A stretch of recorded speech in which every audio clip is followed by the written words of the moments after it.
धन संपत्ति का नियम। अध्याय 2। भाग्य और जोखिम। भाग्य और जोखिम भाई भाई हैं। ये दोनों इस वास्तविकता का प्रमाण हैं कि जीवन में हर नतीजा व्यक्तिगत प्रयास के अलावा अन्य ताकतों पर भी निर्भर करता है। एनवायू प्रोफेसर स्कॉट गैलेवे का एक ऐसा संबंधी विचार सफलता का आकलन करते समय बहुत आवश्यक है, दोनों अपनी और साथ ही अन्यों की भी। कुछ भी इतना अच्छा या बुरा नहीं होता जितना वह दिखता है।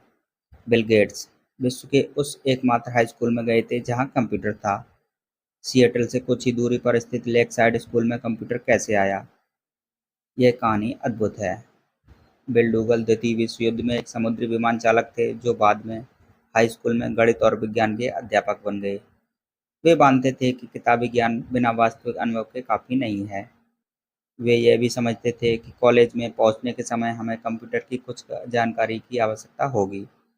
स्वर्गीय माइक्रोसॉफ्ट सह-संस्थापक पॉल एलन ने याद करते हुए कहा था कि सन 1968 में डूगल ने lake side school mothers club से निवेदन किया था कि वे अपनी वार्षिक फुटकर बिक्री से होने वाली आय लगभग $3000 से एक टेलीटाइप मॉडल 13 कंप्यूटर लीज पर ले लें, जो टाइम शेयरिंग यानी समय सहभाजन के लिए जनरल इलेक्ट्रिक मेनफ्रेम टर्मिनल से जुड़ा हो।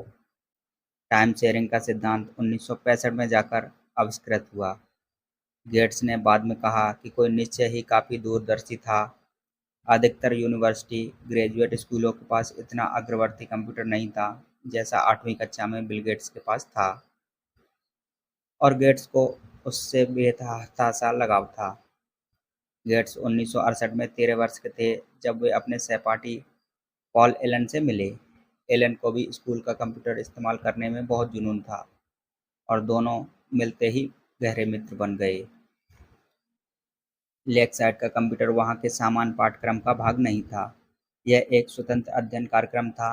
बिल और पॉल आराम से कंप्यूटर में अपनी रचनात्मकता को स्वच्छंद रूप से विचरण करने देते।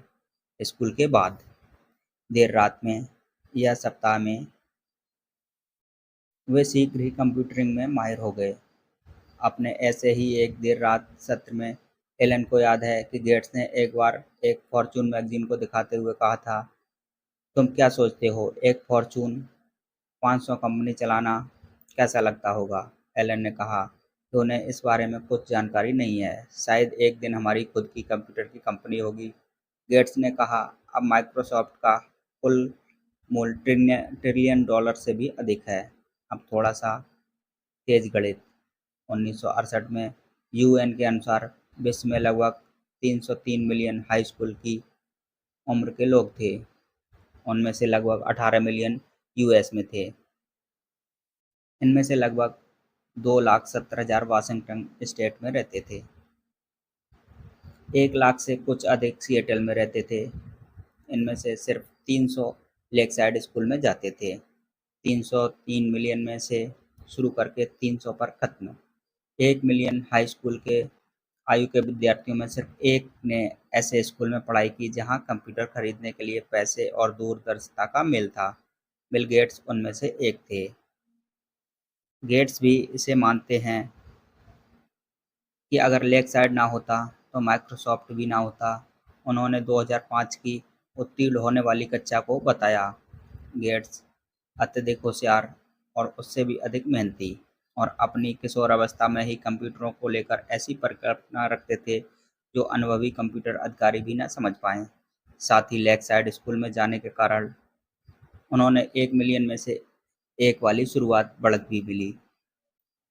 अब मैं आपको गेट्स के मित्र केंट इवांस के बारे में बताता हूँ। उसने भाग्य के भाई जोखिम को उतनी ही शक्तिशाली मात्रा का अनुभव किया। बिल गेट्स और पॉल एलन का नाम माइक्रोसॉफ्ट की सफलता के कारण घर घर में प्रसिद्ध हो गया, लेकिन लेक साइड में इन कंप्यूटर में विलक्षण प्रतिभा संपन्न हाई स्कूल किशोरों के गुट में एक और तीसरा सदस्य था। बिल गेट्स और केंट इवांस 8वीं कक्षा में घनिष्ठ मित्र बन गए। गेट्स के कथा अनुसार इवांस कक्षा में सर्वश्रेष्ठ छात्र था।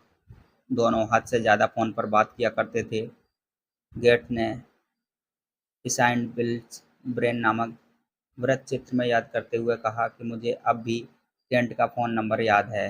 उन्होंने कहा, 52577851। देवांश भी कंप्यूटर में उतना ही कुशल था जितने गेट्स और एलन। लेक साइड स्कूल को एक बार कक्षा की सारणी बनाने में कठिनाई का सामना करना पड़ रहा था। सैकड़ों विद्यार्थियों की कक्षाओं को योजनाबद्ध करना था, जिसे वे अन्य कोर्स के साथ ना उलझें। यह जटिलता का एक भूल-भुलैया था। स्कूल ने बिल गेट्स और केंट को, जो खुद बच्चे थे, यह काम सौंपा। वे एक ऐसा कंप्यूटर प्रोग्राम बनाएं जो इस समस्या को सुलझा सके, और यह काम कर गया। पॉल और एलन के विपरीत केंट भी बिल के समान व्यावसायिक मानसिकता और अनंत महत्वाकांक्षा रखता था। केंट हमेशा अपने साथ एक बड़ा ब्रीफकेस रखता था, किसी वकील की तरह। गेट्स याद करते हुए कहते हैं कि हम हमेशा योजना बनाते रहते कि हम भविष्य में 5 या 6 साल बाद क्या करेंगे। क्या हमें सीईओ बनना चाहिए? हम किस प्रकार का प्रभाव बना सकते हैं? क्या हम जनरल बन पाएंगे या फिर हम राजदूत बन जाएंगे? चाहे जो भी हो, बिल और केंट जानते थे कि वे जो भी करेंगे साथ ही करेंगे। केंट के साथ अपनी दोस्ती को याद करते हुए गेट्स धीरे धीरे चुप हो जाते हैं, लेकिन ऐसा कभी ना हो सका। हाई स्कूल पास करने के से पहले ही एक पर्वतारोहण में दुर्घटना में केंट की मृत्यु हो गई। प्रतिवर्ष यूनाइटेड स्टेट में पर्वतारोहण में लगभग 3 दर्जन लोगों की मृत्यु हो जाती है, और हाई स्कूल में एक पहाड़ पर मरने की संभावना लगभग 1 मिलियन में से एक होती है। बिल गेट्स ने लेक साइड में जाकर 1 मिलियन में से एक का भाग पाया। केंट इवांस ने 1 मिलियन में से एक का जोखिम पाया, जिसके चलते वह और गेट्स प्राप्त करना चाहते थे, वह उसे कभी पूरा नहीं कर पाया। एक जैसा बल, एक ही मात्रा, बस विपरीत दिशाएं। भाग्य और जोखिम दोनों इस वास्तविकता का प्रमाण हैं कि जीवन में हर नतीजा व्यक्तिगत प्रयास के परे अन्य शक्तियों पर भी निर्भर करता है। वे दोनों इतने समान हैं कि आप एक को सम्मान दिए बिना दूसरे में विश्वास नहीं रख सकते। ये दोनों इसलिए अस्तित्व में रखते हैं क्योंकि संसार इतना जटिल है कि आपके 100% प्रयास करने से आपको 100% नतीजे नहीं मिल सकते। वे बस एक ही बात से चलते हैं। आप इस खेल में 7 बिलियन लोगों में से एक हैं, जिसमें अनगिनत चीज़ों में फेरबदल होती रहती है। कभी-कभी आपके नियंत्रण के परे संयोगवश परिणाम आपके योजनाबद्ध प्रयासों से अधिक अहम सिद्ध होते हैं। लेकिन दोनों को मापना इतना कठिन है और स्वीकार करना इतना मुश्किल कि ये अक्सर नज़रअंदाज हो ही जाते हैं।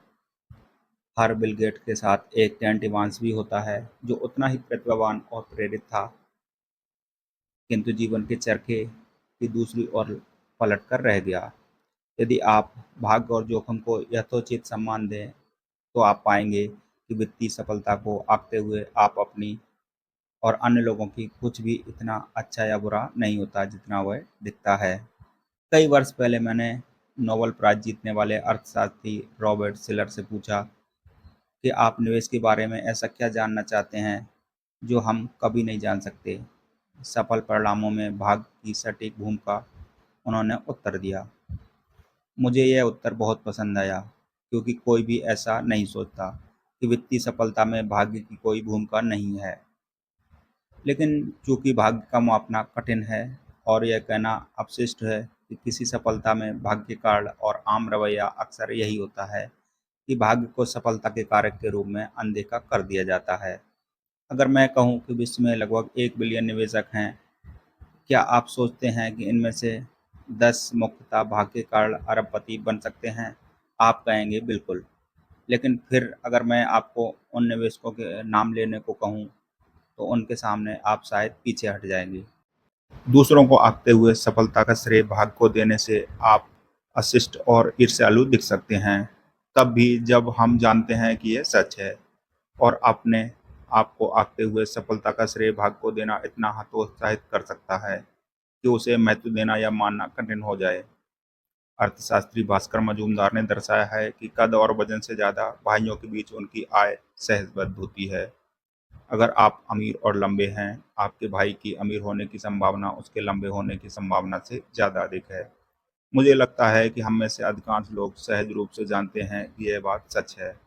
आपकी शिक्षा की गुणवत्ता और आपके लिए जो अवसर के द्वार खोलती है, वे आपके माता-पिता की सामाजिक और आर्थिक स्थिति से दृढ़ता से जुड़े होते हैं।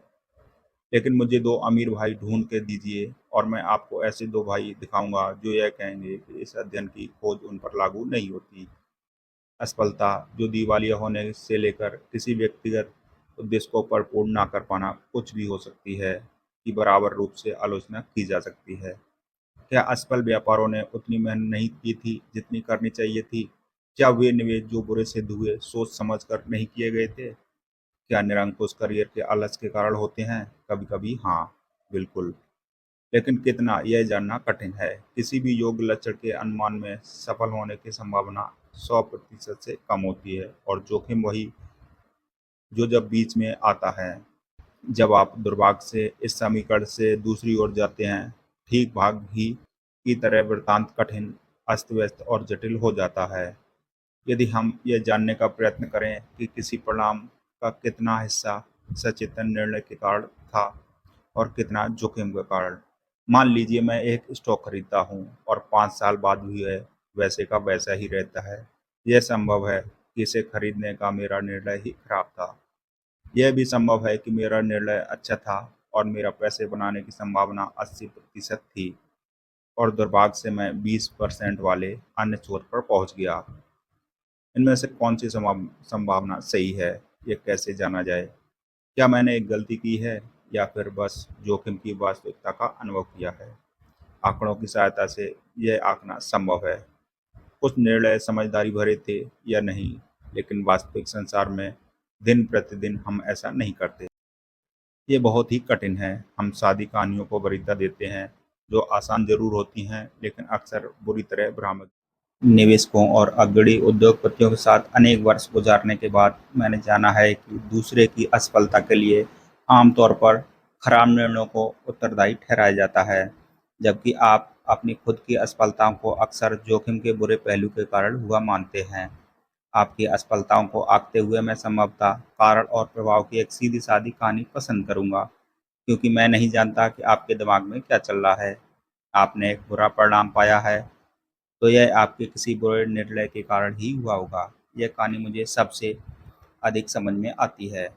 लेकिन जब मैं खुद को आंकता हूँ, तो मैं एक ख़्याली वृत्तांत रच सकता हूँ, जिसके सहारे मैं अपने निर्णयों को सही ठहराकर बुरे परिणामों को जोखिम के मत्थे मढ़ सकता हूँ।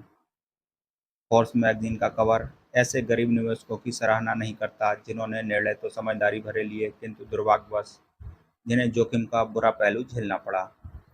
लेकिन यह ऐसे अमीर निवेशकों का गुणगान अवश्य करता है जिन्होंने ठीक-ठाक या फिर लापरवाही वाले निर्णय लिए लेकिन भाग्यशाली निकले।